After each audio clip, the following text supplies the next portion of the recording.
नमस्ते दोस्तों। काव्या ढाकल हरियाणवी संस्कृति चैनल पर आपका फिर से स्वागत है। आज हम आपके लिए एक और प्यारी सी कहानी लेकर आए हैं। किसी समय एक राजा राज करता था जो अपने में ही इतना लगा रहता था और अपने कहने और करने में इतना घमंड महसूस करता था कि ये बात अब जनता में ये एक कहावत बन गई थी, हमारे राजा जैसा मतलबी, हमारे राजा जैसा घमंडी।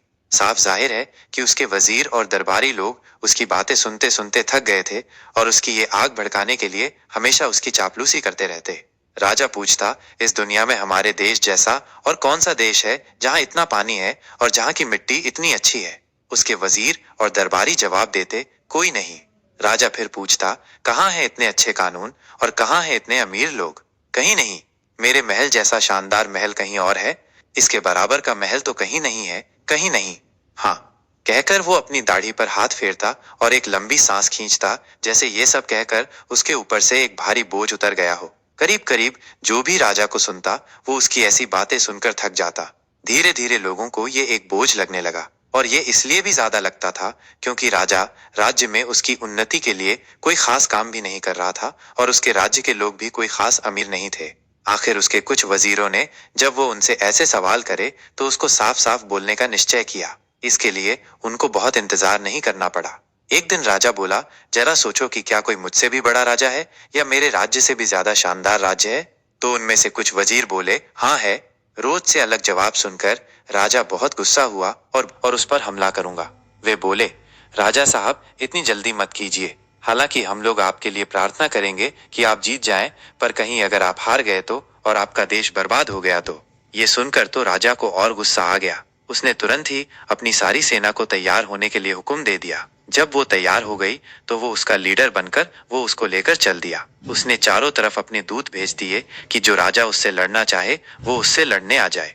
कुछ समय तक तो उसको ऐसा लगा कि उसने दूसरे राजाओं को लड़ने के लिए उकसाया, क्योंकि किसी ने उसका मुकाबला स्वीकार नहीं किया, क्योंकि ऐसी लड़ाई में बहुत खून खराबा होता जब तक कि इस मतलबी और घमंडी राजा के घमंड को संतुष्ट न किया जाता। पर आखिर एक राजा सामने आया और उसने इस मतलबी और घमंडी राजा को हरा दिया और उसका सारा राज्य शानो शौकत और अमीरी छीन ली। यहाँ उसके घमंड का खात्मा हुआ। अपने कुचले हुए आत्मसम्मान को लेकर उस राजा ने अपना वेश बदला और अपनी रानी और दो बेटों को लेकर समुद्र के किनारे किसी ऐसी जगह चला गया जहां से उसको कोई जहाज मिल जाता। एक जहाज वहां से जाने के लिए तैयार खड़ा था। उसने जहाज के कप्तान से पूछा कि क्या वो उसको और उसके छोटे से परिवार को अपने जहाज पर चढ़ाकर वहां ले जा सकता है जहां वो जा रहा था। कप्तान राजी हो गया, पर जब उसने सुंदर रानी को देखा तो अपना मन बदल दिया। अब वो केवल रानी को ही ले जाना चाहता था, राजा के पूरे परिवार को नहीं। उसने सोचा कि वो उसकी कितनी सुंदर पत्नी बनेगी और अगर वो उसको बेचना भी चाहेगा तो उसको उसका कितना सारा पैसा मिलेगा। सो जब जहाज पर सवारियों के चढ़ने का समय आया तो पहले रानी चढ़ी और फिर जैसे ही राजा और उसके दोनों बेटे चढ़ने को थे कि कुछ मजबूत आदमियों ने, जिनको कप्तान ने ये करने के लिए पहले ही कह रखा था, उनको किनारे पर ही रोक लिया और उनको जहाज पर चढ़ने नहीं दिया। उन्होंने उनको तब तक वहीं पकड़े रखा जब तक कि जहाज पानी में काफी दूर तक नहीं चला गया। रानी ने जब देखा कि राजा और उसके दोनों बेटों को जहाज पर चढ़ने नहीं दिया गया तो वो बहुत जोर से रो पड़ी। उसने अपना माथा पीटा, अपने कपड़े फाड़ डाले और दुखी होकर जहाज के डेक पर गिर पड़ी और फिर बेहोश हो गई। उसकी ये बेहोशी बहुत लंबी थी। हालांकि कप्तान ने उसको जल्दी होश में लाने के बहुत कोशिशें की, फिर भी वो 1 घंटे से ज्यादा बेहोश रही, जैसे मर गई हो। आखिर वह होश में आई। इस बीच कप्तान बहुत सावधान था। उसने उसके लिए एक बहुत अच्छे बिस्तर का इंतजाम कर रखा था। उसको जहाज का सबसे अच्छा खाना दिया जाता था, पर इस सब से कोई फायदा नहीं था क्योंकि रानी न उसकी तरफ देखती थी और न उससे बात करती थी। ऐसा कई दिनों तक लगातार चलता रहा, यहाँ तक कि जब कप्तान उसका प्यार पाने में नाकामयाब रहा तो उसने उसको बेचने का निश्चय किया। उसी जहाज पर एक अमीर सौदागर भी यात्रा कर रहा था। उसने भी रानी को देखा। उसको पता चला कि कप्तान उसका प्यार पाने में नाकामयाब रहा तो उसको लगा कि वो उसको खरीद ले, शायद वो उसका प्यार पा जाए। सो उसने कप्तान को एक बहुत बड़ी रकम देकर रानी को खरीद लिया और इस तरह रानी अब उस सौदागर के पास आ गई। बहुत ही कोमलता से उसने रानी को खुश करने की और उससे प्यार जताने की कोशिश की। जब उसने उससे कहा कि उसने उसको बहुत सारा पैसा देकर उसे खरीदा है, इसलिए उसको उससे शादी कर लेनी चाहिए, तो आखिर वो उसका प्यार पाने में सफल हो गया। हुई नहीं, फिर भी क्योंकि मैं तुम्हें पसंद करती हूँ इसलिए मैं तुमसे शादी कर लूंगी, अगर तुम 2 साल इंतजार करो और इस बीच में अपने पति और बेटों से नहीं मिली तो। सौदागर राजी हो गया और इस समय के खत्म होने का इंतजार करने लगा।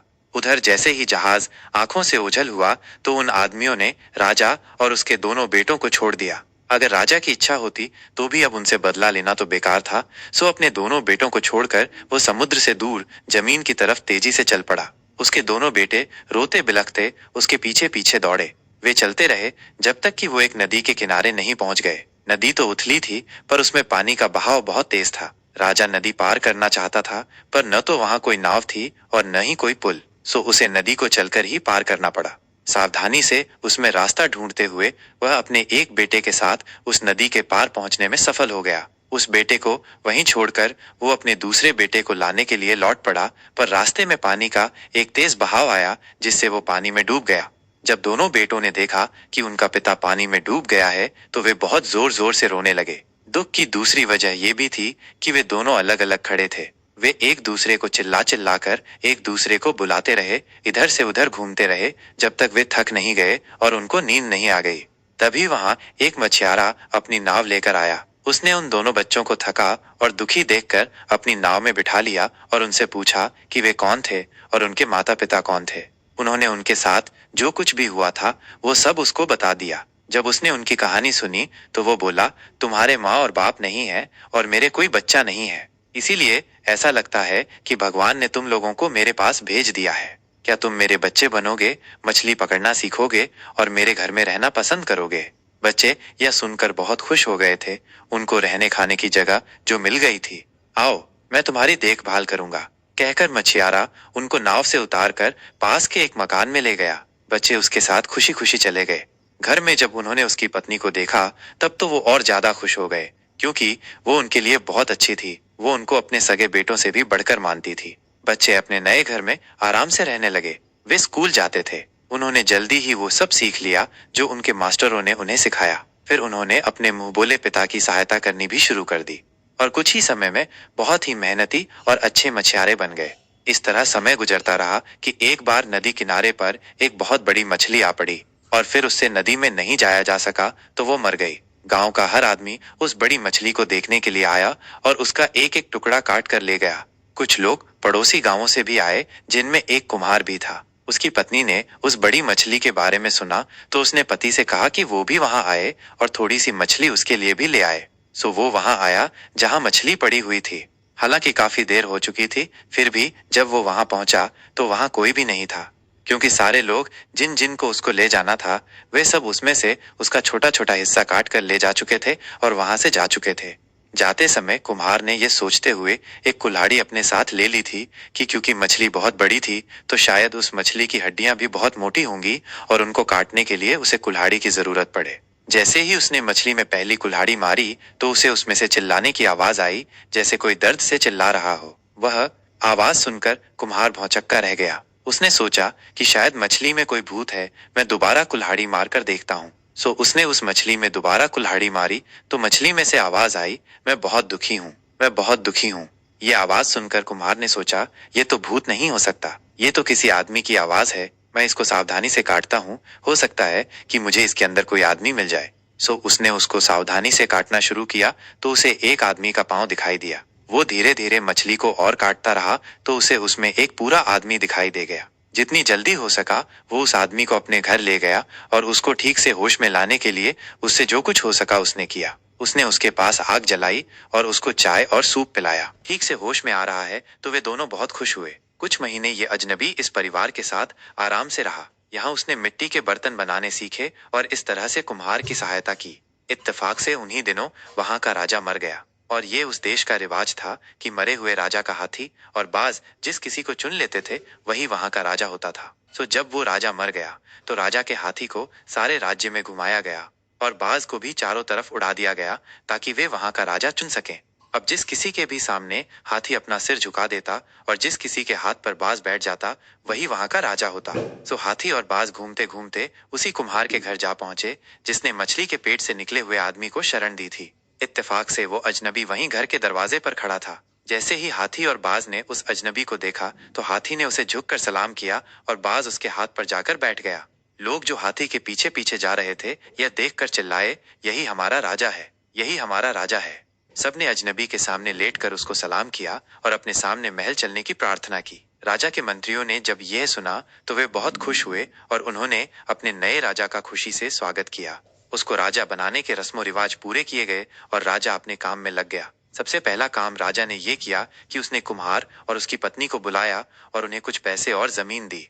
इस तरीके से और दूसरे तरीकों से भी न्याय करके अच्छे नियम बनाकर होशियार और अक्लमंद लोगों को चुनकर राजा ने बहुत सारे लोगों का प्यार पा लिया। कुछ ही दिनों में वहां खुशहाली छा गई, पर कुछ ही महीनों में वो बीमार पड़ गया। जनता की तरफ इतना सारा ध्यान देना उसके बस में नहीं था, सो उसके राज्य के डॉक्टरों ने उसको बाहर घूमने की सलाह दी। उनकी सलाह मानकर राजा कभी घुड़सवारी के लिए निकल जाता, तो कभी शिकार खेलने के लिए चला जाता, तो कभी मछली पकड़ने चला जाता। उसको मछली पकड़ना बहुत अच्छा लगता था। ये देखकर एक दिन एक मछियारा उसके पास एक बहुत बड़ी मछली लेकर आया और बोला, सरकार मुझसे खुश हों, आज मैंने ये मछली पकड़ी है, ये मैं आपके लिए लेकर आया हूँ। राजा उस बड़ी सी मछली को देखकर बहुत खुश हुआ और उससे पूछा कि वो मछली उसने कब और कैसे पकड़ी। मछियारे ने राजा को सब बातें बता दी और मछलियों के बारे में उसको इतनी जानकारी बताई कि राजा ने उससे कहा कि जब वो मछली पकड़ने जाए तो वो भी उसके साथ मछली पकड़ने चला करे, ताकि राजा भी मछली पकड़ने की कला सीख सके और वो भी वैसी ही बड़ी मछली पकड़ सके जैसी कि उसने अभी राजा को भेंट की थी। मछियारा बोला, सरकार आप बहुत अच्छे और दयालु हैं, जो भी आप हुक्म करेंगे उसे हर आदमी को ठीक और न्यायपूर्ण मानना चाहिए, पर आप मुझ नौकर की भी एक बात सुन लें तो बड़ी मेहरबानी होगी। मेरे घर में 2 लड़के हैं जो मुझसे भी ज्यादा होशियार और ताकतवर हैं। अगर सरकार इजाजत दें तो मैं वायदा करता हूँ कि वे हमेशा आपकी सेवा में लगे रहेंगे।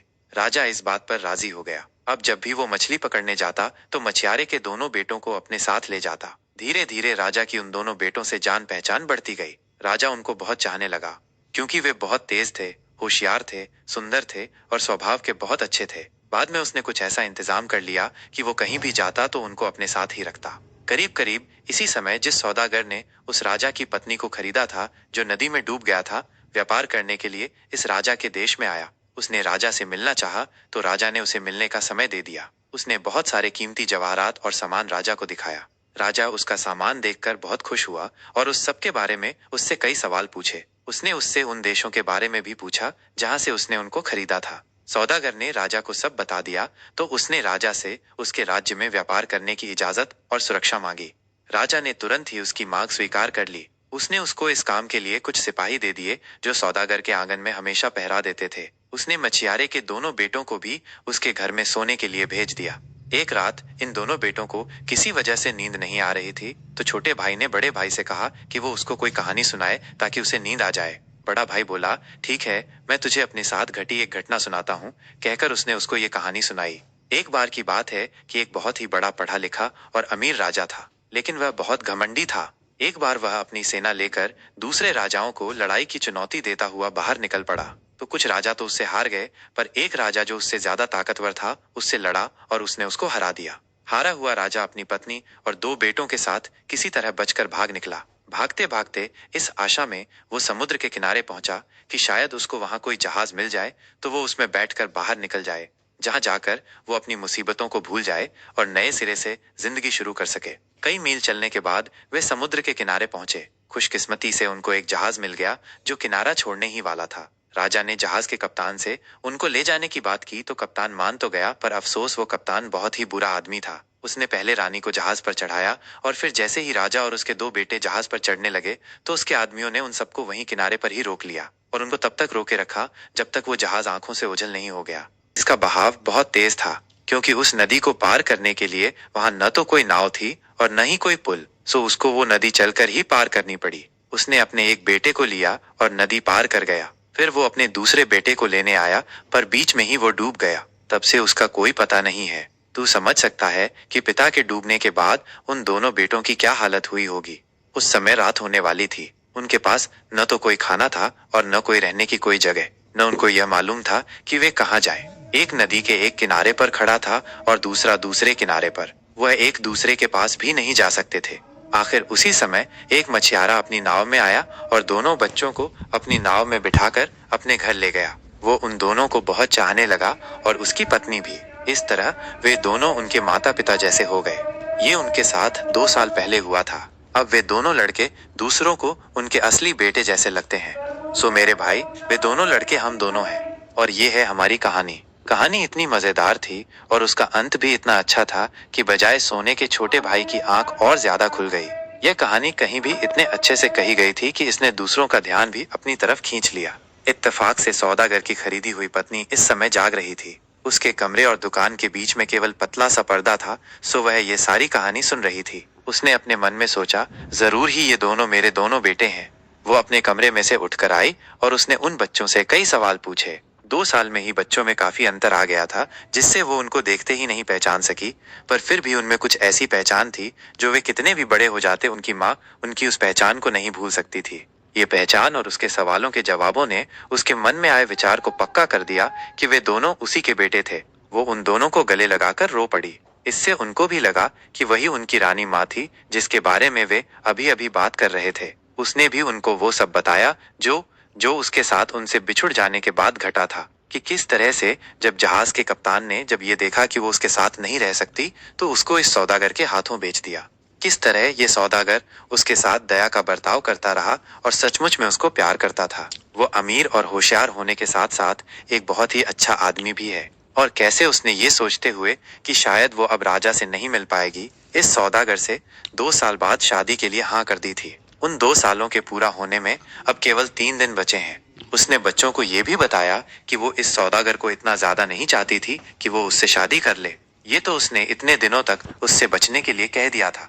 अब तुम लोगों के मिल जाने के बाद मेरा ये प्लान है कि मैं सौदागर को ये विश्वास दिलाऊं कि तुम लोगों ने मुझे मारा है। मैं बहुत गुस्सा होने का नाटक करूंगी और तब तक चैन से नहीं बैठूंगी जब तक वो तुमको राजा से कोई सजा न दिलवा ले। इससे राजा तुम लोगों को बुलवा भेजेगा और तुमसे इस मामले की छानबीन करेगा। इसके जवाब में तुमको ये कहना है कि ये तुमसे गलती हो गई, वरना तुम तो मुझे अपनी माँ की तरह मानते हो और उसी की तरह मेरी इज्जत करते हो। इस बात को साबित करने के लिए राजा से प्रार्थना करना कि वो मुझे बुलवा भेजें और मुझसे खुद ही पूछ लें कि तुम लोगों ने सच कहा है, दिन गुजार सकूं। बेटों ने उसकी ये सलाह मान ली। अगली रात जब सौदागर भी वहीं सो रहा था, रानी ने जोर जोर से चिल्लाना शुरू कर दिया, जिससे वहां सोए सब लोग जाग गए। सौदागर भी जाग गया। उसने पूछा कि क्या मामला था, वह क्यों चिल्ला रही थी। रानी बोली, वे 2 लड़के जो तुम्हारी दुकान की रखवाली करते हैं, उन्होंने मुझे मारने की कोशिश की तो मैं चिल्ला पड़ी ताकि वे रुक जाएं। ये सुनकर सौदागर को बहुत गुस्सा आया। तुरंत ही उसने दोनों लड़कों को बांधा और जैसे ही उसको राजा से मिलने का पहला मौका मिला, वो उनको राजा के सामने ले गया और उनको उसके सामने लाने की वजह बताई। राजा ने बच्चों से पूछा, तुम्हें अपने बचाव में कुछ कहना है? क्योंकि अगर ये सच है कि तुमने सौदागर की पत्नी को मारा है, तो हम तुम्हें सजा का हुक्म सुनाएंगे। क्या हमारी तुम्हारे संग भलाई करने का यही नतीजा है? जल्दी बोलो, तुम लोगों को अपनी सफाई में क्या कहना है? लड़कों ने कहा, हे हमारी भलाई चाहने वाले राजा, हम आपके शब्दों और आपकी शक्ल से बिल्कुल नहीं डर रहे हैं, क्योंकि हम आपके वफादार नौकर हैं। हमने आपके विश्वास को बिल्कुल धोखा नहीं दिया है, बल्कि हमेशा से ही आपके हुक्म को माना है। सौदागर ने हमारे ऊपर जो इल्जाम लगाया है, वो बिल्कुल झूठा है। हमने उसकी पत्नी को मारने की बिल्कुल कोशिश नहीं की, बल्कि हमने तो उनको अपनी माँ के समान ही समझा है। अगर आप चाहें तो उनको यहाँ बुलाकर उनसे खुद ही पूछ लें। राजा राजी हो गया और उसने रानी को बुलाने का हुक्म दिया। उसके आने पर राजा ने उससे पूछा, क्या ये सच है कि तुम्हारे होने वाले पति ने इन दोनों लड़कों के खिलाफ गवाही दी है? रानी बोली, हे राजन, जिन लड़कों को आपने हमारी सहायता के लिए हमारे पास भेजा है, उन्होंने आपकी इच्छा पूरी करने की अपनी पूरी पूरी कोशिश की है। पर एक रात पहले की बात है कि मैंने उनकी बातें सुनी। बड़ा वाला भाई अपने छोटे भाई को एक कहानी सुना रहा था। जैसा कि उसने कहा, वो कहानी उसकी अपनी ही थी। वो एक घमंडी राजा की कहानी थी, जिसको उससे एक ज्यादा ताकतवर राजा ने हरा दिया था। अपना राज्य खोने पर उस राजा को अपनी पत्नी और 2 बेटों के साथ अपना राज्य छोड़कर भाग जाना पड़ा। वो भागकर समुद्र की तरफ पहुंचा ताकि वह वहां से कहीं दूर जा सके। खुशकिस्मती से उसको एक जहाज भी मिल गया जो किनारा छोड़कर जाने वाला ही था। उसने उससे मिलकर बात कर ली कि वो जहाज उन सबको वहां ले जाएगा जहां वो जा रहा था। पर उस जहाज का कप्तान एक बहुत ही बुरा आदमी निकला। उसने राजा की पत्नी को चुरा लिया और उसको दूर देश ले गया, जहां जाकर उसने उसको एक अमीर सौदागर को बेच दिया। उधर राजा और उसके दोनों बेटे फिर कहीं और चले गए। वहां वे एक नदी के किनारे आए जहां राजा डूब गया। उसके दोनों बेटे एक मछुआरे को मिल गए जिसने उनको अपने बच्चों की तरह पाला। राजा साहब, वे 2 बच्चे आपके सामने हैं और मैं इनकी माँ हूँ, जिसको चुरा लिया गया था और फिर एक सौदागर को उसकी पत्नी बनाकर बेच दिया गया था, जिसके साथ वो 2 दिन बाद उसकी पत्नी बनकर रहने वाली है। क्योंकि मैंने उससे वायदा किया था कि अगर फला फला समय तक मेरा पति और मेरे दोनों बेटे न मिले तो मैं उससे शादी कर लूंगी।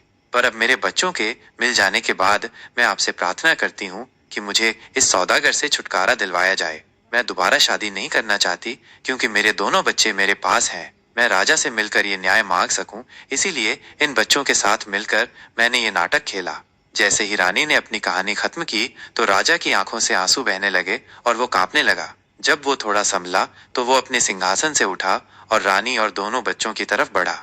उसने तीनों को अपने गले लगाया और रोकर बोला, तुम मेरी पत्नी और मेरे बच्चे हो। भगवान ने तुम लोगों को मेरे पास वापस भेज दिया है। मैं राजा जैसा तुम लोगों को लगा डूबा नहीं था, बल्कि एक बड़ी मछली मुझे निगल गई थी। कुछ दिन तक मैं उसी मछली के पेट में जिंदा रहा। उसके बाद वो मछली किनारे पर आकर पड़ गई, तब मैं उसके पेट से आजाद हुआ। एक कुम्हार दया करके मुझे अपने घर ले गया। उसने मुझे अपना काम सिखाया। मैं वो काम करके अपना पेट अपने आप पालने लायक हुआ ही था कि यहाँ का राजा मर गया। उस राजा के हाथी और बाज ने मुझे अपना राजा चुन लिया और इसीलिए अब मैं यहाँ हूँ। उसके बाद राजा ने रानी और अपने दोनों बेटों को महल ले जाने का हुक्म दिया। उसने वहां जमा हुए लोगों को भी अपने इस व्यवहार की सफाई दी। सौदागर को विनम्रता पूर्वक उसके देश भेज दिया गया। जब दोनों राजकुमार राज्य संभालने लायक हो गए, तब राजा ने अपने बड़े बेटे को अपना राज्य सौंप दिया और खुद रानी के साथ शांति से अपना जीवन बिताया। दोस्तों, कहानी कैसी लगी कमेंट करके जरूर बताना। ऐसे ही इंटरेस्टिंग वीडियो देखने के लिए हमारे चैनल को सब्सक्राइब जरूर करना। वीडियो को लास्ट तक देखने के लिए बहुत बहुत धन्यवाद।